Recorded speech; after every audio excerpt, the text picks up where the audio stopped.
Ménard maîtrisa son envie presque insurmontable de lui donner un coup de pied dans le ventre. Il recula, le souffle court.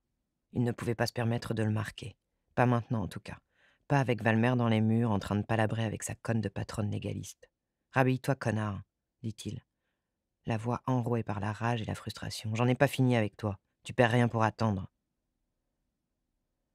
Valérie avait couché ses filles, examiné le doigt blessé de la cadette, dîné, fait la vaisselle, rangé la cuisine, fait une lessive, et s'était écroulée de fatigue devant une série fantastique avec des loups-garous, quand elle entendit la clé tourner dans la serrure. Ménard balança son blouson sur un fauteuil et se laissa tomber dans le canapé à côté de sa femme. Il sentait l'alcool. « Si tu veux dîner, y a de quoi, » dit Valérie. « J'ai pas faim, dit-il. Je peux savoir ce que t'as fait aujourd'hui ?» Valérie sentit son cœur rater un battement, mais elle afficha une mine impassible, légèrement ennuyée. Cela faisait longtemps qu'elle s'entraînait à avoir des réponses toujours prêtes. « Des courses, dit-elle. Il fallait que je rachète un sac à dos pour Laura, et ils font des promotions en ce moment à Sport Plus. » D'un geste, elle désigna le sac qu'elle avait effectivement acheté encore emballé. « Le problème, c'est qu'elle n'aime pas la couleur. Je vais le rendre demain et en prendre un noir. À moins que tu veuilles bien le faire, c'est juste à côté de ton travail. » « Pas le temps. » Il prit la télécommande et éteignit la télé. « Hé, je regardais !» protesta Valérie. Elle voulut lui prendre la télécommande des mains, mais il la balança à travers la pièce. Le couvercle sauta, et les piles tombèrent et roulèrent sur le carrelage. « Mais ça va pas !» dit Valérie. « T'es dingue ?» Sans bouger de sa place, il tendit le bras et la gifla du bout des doigts. Elle fit un bond en arrière, et sentit sous la douleur ses yeux se remplir de larmes. Mais elle n'avait pas crié. « Avant de me traiter de dingue, dit-il, j'aimerais que tu me dises ce que tu as vraiment foutu aujourd'hui. »« Mais de quoi tu parles? J'ai bossé, j'ai fait des courses. » Il leva la main et elle l'affronta sans bouger. « Vas-y, frappe-moi encore. Et je te jure que je vais déposer plainte dès demain dans ton commissariat. » Il se leva d'un bond et elle se recroquevilla dans le canapé. Mais il partit dans la cuisine et revint quelques instants plus tard avec une bouteille de 33 Export décapsulée à la main. Il avala plusieurs gorgées et se posta devant elle, la surplombant de toute sa taille. Il portait toujours son étui à la ceinture, et elle voyait dépasser la crosse du pistolet automatique. D'habitude, il le déposait en arrivant dans le petit coffre à combinaison, mais là, il avait oublié. Ou bien... « Je ne sais pas ce que tu magouilles, dit-il, espèce de garce. Je suis passé à ton boulot, tu n'étais pas là. Personne n'a voulu me dire ce que tu faisais. J'ai regardé le compteur de la voiture, t'as fait 30 kilomètres aujourd'hui. Tu es allé où? Voir ton amant ?» Il avait presque hurlé les derniers mots. « Chut !» fit-elle, alarmée. « Tu veux réveiller les filles? Et alors, t'as peur de quoi? Qu'elles apprennent que leur mère est une salope ?» Il se pencha sur elle en agitant sa bouteille de bière. « Qui c'est ce type qui te baise ?» Il la saisit par le devant de son chemisier et tira d'un coup sec. Le tissu se déchira, et Valérie se débattit pour lui échapper.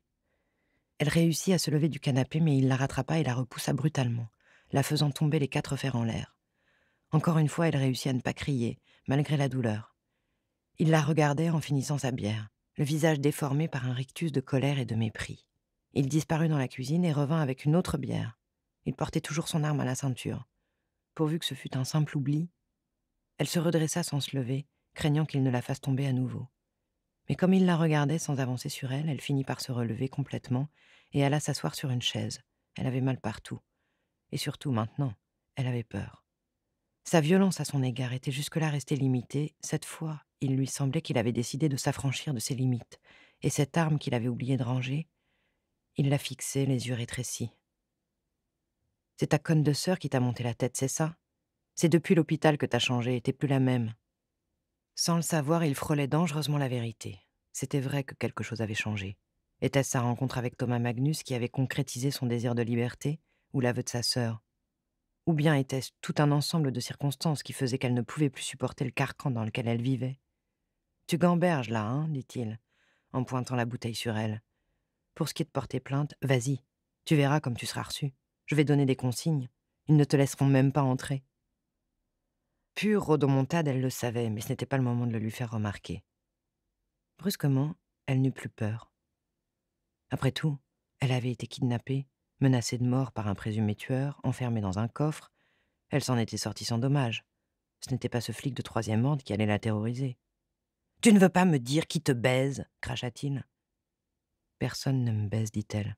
Même pas toi. » Valérie se leva et se recoiffa rapidement devant la glace. Elle avait encore mal au dos, mais la douleur était en train de s'atténuer. Elle passa devant lui et entra à son tour dans la cuisine. « Hé, tu vas où comme ça? Je te cause, dit-il dans son dos. mais il paraissait moins sûr de lui. Elle avait la gorge desséchée, elle se versa un verre d'eau au robinet et le but jusqu'à la dernière goutte. Il se planta sur le seuil de la cuisine. Il paraissait incertain. La situation lui échappait. Elle ouvrit le four et montra le plat dont il restait une bonne moitié.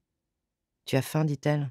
Sinon je le mets au frigo. »« Qu'est-ce que c'est, dit-il. »« Un gratin dauphinois, il y a du jambon si tu veux, ou je te fais griller des saucisses et je te fais une salade en accompagnement. Ça te va ?»« Le jambon, ça ira. » Et il s'assit devant les couverts propres qu'elle avait laissés sur la table.